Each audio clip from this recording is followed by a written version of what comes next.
Pressure একটু লো আছে। বলে ঠিক মতো খাওয়া দাওয়া কর, কাজ করার দরকার নেই, কোনো কথা শোনে না। নিশা খুব টেনশনে আছো তাই না? কই না তো। আসলে তোমার কিছুই হয়নি, যা হচ্ছে এই টেনশনের কারণেই হচ্ছে। আপনি তো কিছু বলছেনও না। আমি আসলে রিপোর্টটার জন্য অপেক্ষা করছি। রিপোর্টটা হাতে পাই, ভয়ের কিছুই নেই। তুমি শুধু শুধু ভয় পাচ্ছ। আমি না হয় বুঝলাম যে ভয়ের কিছু নেই, তো আপনার তো উচিত রিপোর্টটা আমাদেরকে জানানো। হ্যাঁ, রিপোর্টটা হাতে পাই, তারপর দেখা যাক কি করা যায়। খালাম্মা, আপনি নিশার দিকে খেয়াল রাখবেন, ও যেন অফিসে না যায়, আর একেবারে বেড রেস্টেই থাকবে, খাওয়া দাওয়া ঠিক মতো করবে। ঠিক আছে, আমি আসি।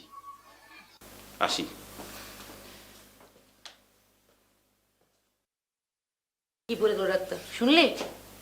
এখন থেকে অফিস টফিস সব বন্ধ, ঠিক মতো খাওয়া দাওয়া করবে। ঠিক আছে।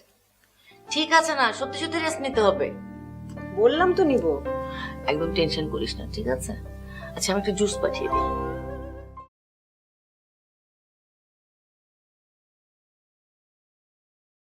কেমন দেখে বাবা?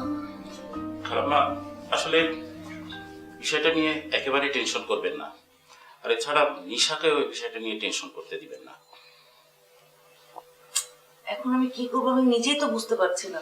এই ধরনের পেশেন্টের এ ধরনের সিমটম দেখা দিতেই পারে। আচ্ছা, তাহলে কোনো উপায় নেই? আপনি টেনশন ফ্রি থাকুন, আর নিশাকেও একেবারে টেনশন করতে দিবেন না। এই অবস্থায় সাধারণত মেয়েরা যেটা মনে করে যে সে কনসিভ করেছে, কিন্তু নিশার বিষয়টা কিন্তু একেবারেই আলাদা। আর এই ব্যাপারে আপনারা তাকে রেসপন্স করছেন না, এই জন্য আরো বেশি টেনশন করছে সে। টেনশন তো হবারই কথা, তাই না? কিন্তু আসলে এখন আমার কি করা উচিত? আমার কি মনে হয় খালাম্মা, নিশাকে বিষয়টা জানিয়ে দেওয়া দরকার, তা না হলে বিষয়টা নিয়ে বিপরীত হতে পারে।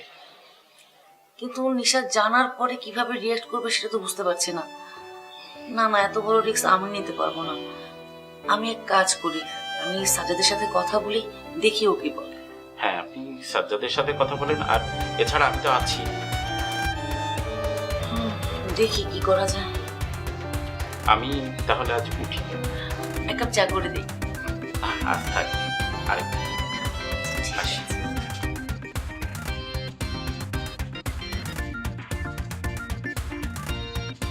আরে কৌশিক মামা নাকি? এখানে বসে আছো যে? কি অবস্থা? না, ভালো লাগতেছে না। তোমার আবার ভালো লাগে না? কি অবস্থা, প্রেমে ব্যর্থ নাকি? জীবনে শুনছো প্রেমে? আর আমার দ্বারা কখনো প্রেম এটা কখনো শুনছো তোমরা? এটা তো হয়েছে কি? চুপচাপ বসে রয়েছে এখানে, কি হয়েছে, সমস্যাটা কি? মন খারাপ না, ভালো লাগতেছে না, ঝামেলা একটার পর একটা লাগেই দিচ্ছে। মানে কি হয়েছে? আরে করো না, কোন এক পাতি মাস্তা নাই সে এলাকায়, আমার সবসময় চোখের মধ্যে রাখছে নজরে। আর সবচেয়ে বড় সমস্যা হয়েছে তোবাইল সাহেবের যে মেয়ে আছে না পিয়া, এই পিয়ার লোকে প্রেম ছিল মনে হয়। পিয়া কই যায়, কি করে, ঘুমায় না না ঘুমায়, সব তথ্য আমার দিতে হইব, না হলে জানো কি হইব, সরেজ লাইনটা ছেড়ে দিব, বুড়িগঙ্গায় যায় পড়বো। ভালো মাইন্ড কাটছি ভাই ভাবছো তুমি? হ্যাঁ হাসো, মানে পাতি কইলেও আসলে ভুল হইব, ওটা তো আমি এমনিই কিছু একটা করে দিতে পারি, কিন্তু কেন করি না জানো? আমরা তো একটা ভদ্র সমাজের ছেলে পেলে, আমরা তো আসলে কিছু করতে পারি না।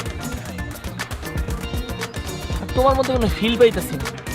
আরে মিয়া, তুমি এইসব নিয়ে চিন্তা করো, এটা কোনো ব্যাপার? চলো বাসায় চলো, দেখতেছি কি কাহিনী। আসো।